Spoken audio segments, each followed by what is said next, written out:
Now I'm going to go back to the part about specialty care and navigation. So another advantage of the program is our nurses have the ability to be able to pull data on providers. So when I think about that diabetic member, that cardiovascular, that asthmatic, the patient that has cancer, you want those folks to see the highest quality provider for whatever condition that they have.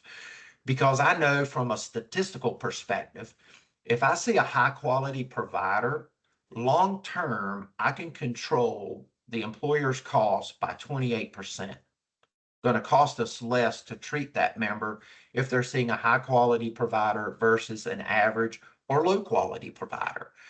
You think about it from a patient's perspective. A patient can go online and they can Google what, a provider, whomever that might be. Let's say it's an endocrinologist, right? Or it's someone that's an orthopedic surgeon.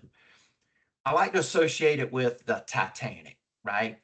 If the Titanic could have seen that large iceberg that was in its way and knew what that iceberg looked like under the ocean floor, it might would have made a different decision. It's the same way with providers. And when we're showing this to employers, we literally use an iceberg and we say everything above the iceberg, I can see as a member. I can see where the provider went to school. I can see a little bit about their demographics, maybe a little bit about what they have to say on Glassdoor or some other type of rating system. But what I can't see as the member are the things that really matter.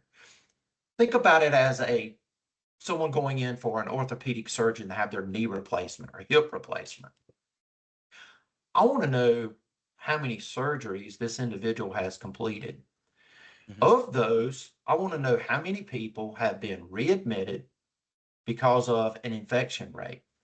I also like to know how many times that provider has a malpractice lawsuit that's been labeled towards them. I want to see their overarching quality scores. Well, you and I can't see that. You and I can see it because we have access to that data in the background. Our nurses have access to that data, and we can provide that data to our members. So I always say, think about it as a funnel. You start with 60 providers in your geographical area that maybe can do orthopedic surgery. And as I begin to look at the quality measures, that funnel gets lower, right? It's tapering at the end to where the bottom external piece of that funnel has 3 providers. And then you say to the member, here's the 3 highest quality providers in your geographical area. Which one do you want to see? And depending on which level of the program that the employer buys, then we can help that member schedule that appointment, get in to see that surgeon, and have a better quality outcome.